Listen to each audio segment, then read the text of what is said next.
Okay, so what's the problem with this particular distinction that he makes? Well, I'll get a couple of minor problems out of the way first.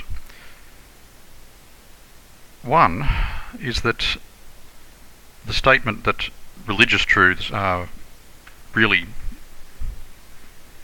performative truths about behaviour and not descriptive, that's the implication, not descriptive truths about the way the world is, that is simply not factually correct. And there are many religious truths and that in fact do talk about the way the world is objectively.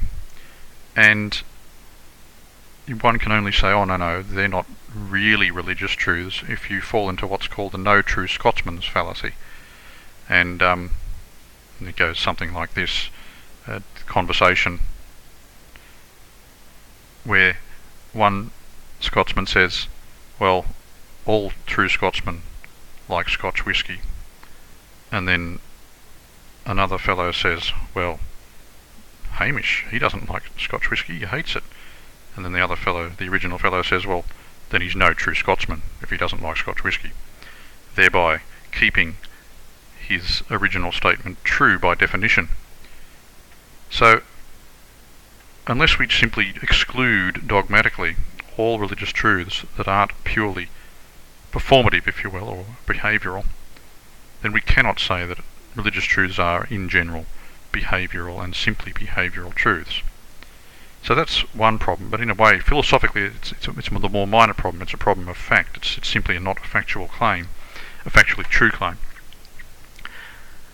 But there is a bigger problem, and that is that philosophically, one cannot draw this rigid distinction between the descriptive and the performative, or the descriptive and the behavioural.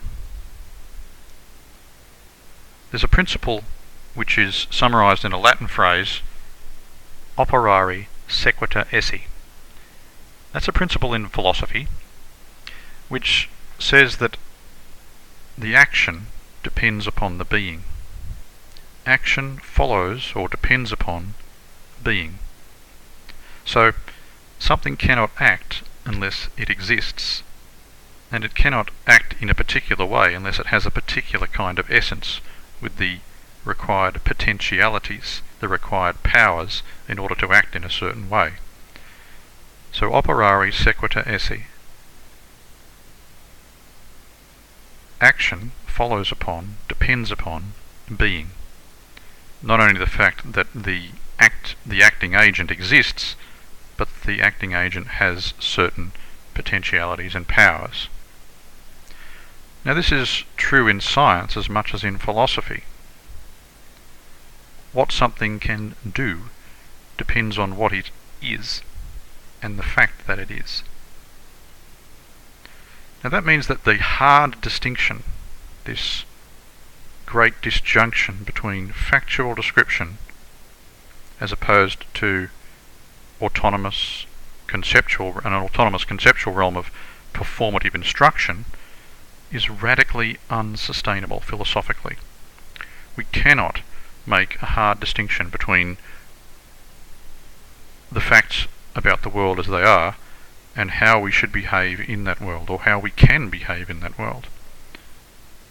Factual description and performative instruction are not, if you like, orthogonal or independent conceptual realms. They are interdependent. And to distinguish them in the rigid way that Professor Peterson does here is, as I say, radically unsustainable at its root, because we are treating things that are dependent as if they are independent. So that's the first thing I would note. That is a fundamental philosophical error. And one can turn it around.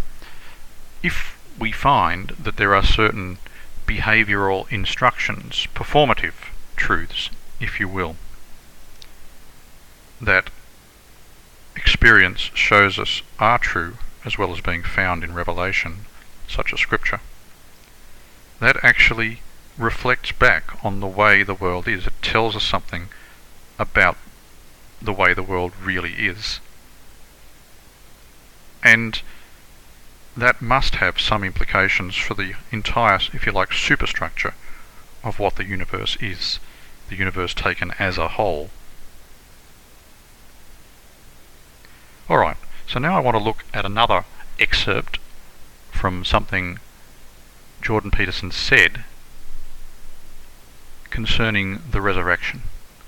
Now first he talked a lot about the psychological, symbolic meaning of Christ's resurrection, and then he went on to say a little bit more. Now it's worth noting, to be fair, that he deliberately limits himself to talking about the symbolic meaning, the meaning relating to archetypes and so on, of the resurrection. And he's not denying, far from it, that there may be other implications and meanings of Christ's resurrection. But let's just have a listen. There is a problem, however, as I'll note, with something he does say. I think I've made the case in my biblical lectures that I'm striving for a psychological interpretation at the moment. My experience with the biblical at the moment, key phrase there. There are layers of depth in them that are sufficiently profound, perhaps because of the staggering hyperlinking of the text and its association with almost the entire corpus of Western literature, that as you keep digging you find more and more. And so I don't know what to make of the more metaphysical claims, but I'm going to leave it at that because I don't know. It's only speculation. And that's a perfectly honest approach, of course. Now let's move on to the next section. So first I wanted to play that so that we get a sense of the humility, if you will, with which Jordan Peterson approaches the Scriptures, that he is not closed to greater meanings than those he is extracting from them as a psychologist. See, I guess it is that I really don't believe that we understand consciousness, and we don't understand its role in the cosmos. It could be that consciousness is just an epiphenomena of materialist processes, but there's a couple of things to me that seems to mitigate against that explanation. And the first is that we don't have an account of consciousness that's useful. We have no idea how the material substrate of the brain produces this awareness and self-awareness that seems to be crucially important in the existence of the cosmos, insofar as if there's nothing to experience something, it's very difficult to say in what way that it exists. You need a viewer and an observer, and scientists sort of gerrymander that by positing a hypothetical observer when they talk about phenomena where there is no actual observer. And so consciousness could be just an epiphenomena, but it could also be something central to the nature of being, and certainly mythological stories present it that way, that there's nature, that would be nurture from a scientific perspective, and there's the social world, that would be the great father from the mythological perspective, and that's all there is from a scientific perspective. But from a mythological perspective, there's active consciousness, and that's associated with the idea of the logos. And the logos seems to be something like, if you think about it as consciousness, it seems to be this thing that encounters the potential of future being and then determines, at least in part, how to shape it. Okay, so we'll stop there. Now, here we have a philosophical error, and that is that Professor Jordan Peterson, in attempting to show, if you like, the fundamental ontological significance of consciousness,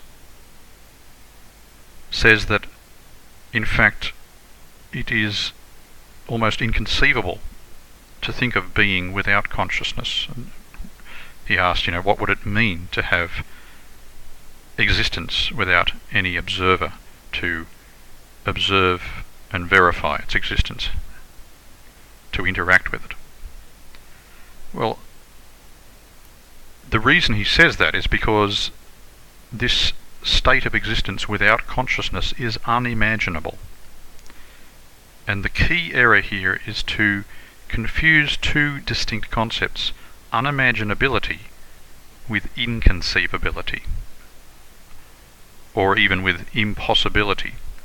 Now, it is by no means clear that something that is inconceivable is also impossible, but let's assume that it was, that something that could not be thought was also not possible, could not exist. But even if we do equate inconceivability with impossibility, and that does in fact require argument, the fact is that unimaginability is a distinct concept from inconceivability. It is unimaginable, that is, to conceive in the imagination the actuality of a reality without consciousness. We cannot imagine actual reality without consciousness. But that's for a very simple reason. It's unimaginable because you are trying to create internally a conscious experience of no conscious experience. And that is intrinsically impossible. Of course, you cannot imagine what it would be like for there to be a no imagination, because in the very act of imagining, you are intruding consciousness upon the situation. You cannot imagine what it is like for imagination not to exist. You cannot create a mental picture of that without importing yourself into it as an observer, and therefore destroying the whole idea of no conscious observer, no conscious experience. However, that is not the same as saying that it is inconceivable. Conceivability and imaginability are very distinct things, and we can, like many philosophers of the past, make this distinction with the concept of, as an example, the concept of the kiliogon, a 1,000-sided polygon. Now, a 1,000-sided polygon, to the visual imagination, is indistinguishable from a circle, as you can see here on the right. So 1,000 gon, or a polygon with 1,000 sides, is a kiliogon.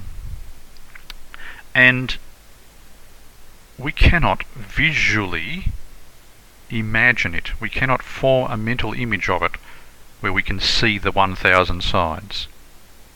We just can't. But does that mean we don't know what a kiliogon is? That we can't conceive it? Well, of course we can. We can easily conceive a kiliogon, even though our minds cannot form an accurate mental picture of it. We cannot imagine it in terms of forming an image of it or a virtual experience of it, but we can certainly conceive and fully understand what a kiliogon is, a 1,000-sided polygon. What is imaginable is distinct from what is conceivable, and it is quite possible to conceive of the idea of a universe without any consciousness or conscious beings in it. I just did it. So yes, some things are conceivable without being imaginable.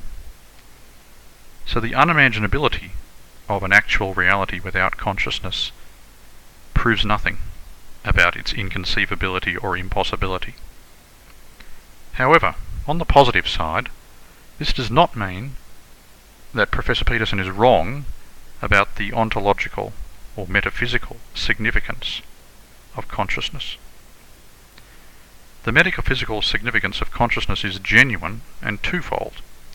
The very fact that consciousness exists in our universe says something about the contours and scope of reality. It tells us that we cannot just restrict reality in an eliminative sense, a reductive sense, to particles in motion, whacking into one another and having collisions. And I say this as a physics teacher. These analyses of the physics of our universe and how it underlies chemistry and biology, they're very important to me, and I accept the importance and reality of that science, but it doesn't tell us everything about reality. Consciousness is in a different category, even if it has, and I'm sure it does, have, in a sense, physical substrates in our brain. The very existence of consciousness as a potentiality and an actuality in our universe tells us, if you like, what our universe is capable of, what its full potential is. It tells us something about the scope of reality, and it tells us that we cannot reduce reality to mere matter. But there's more to it than that even. The very fact that consciousness exists represents a kind of intensification of being. So there is a connection between being and consciousness. It's not so much that being is dependent upon consciousness, but that consciousness represents a kind of intensification of being at the created level, at the level of the universe. Now this hints at a hierarchy of being. Some would consider that a very medieval concept, but the shape of the world we live in, the cosmos we inhabit, hints at this hierarchy of being. We can see that we have inanimate objects in our universe, plenty of them. And then we move to life, a kind of existence or being which seems to partake of almost transcendent potentialities compared to mere matter.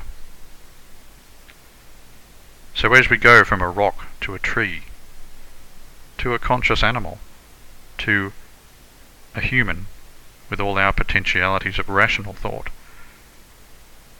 there's a sense in which, as consciousness comes in, we have a further intensification of being beyond even life itself. And once we see this hierarchy of being within reality, then we cannot exclude the possibility that it's pointing upwards towards what in Latin would be called the maxima ens. And that's a being that is the highest being, not just because it's the greatest being, but because it's the most existent being. It's that which is the most, which has the highest, if you like, intensity or actuality of existence. It is the most existing thing. And for more on that particular subject, I would recommend David Bentley Hart's work on the experience of God, which I think is subtitled Being, Consciousness, Bliss. I would strongly recommend that to anybody watching this video, but also I would recommend it to Professor Jordan Peterson, because I think he would find that there are a great many points of connection between his thinking and the classical theism outlined by David Bentley Hart, and that he would find, I think, Professor Hart's work instructive, helpful, and insightful as he not only works through the scriptures but continues to talk to people about issues relating to faith. And that's all I want to talk about at this present time regarding Professor Jordan Peterson.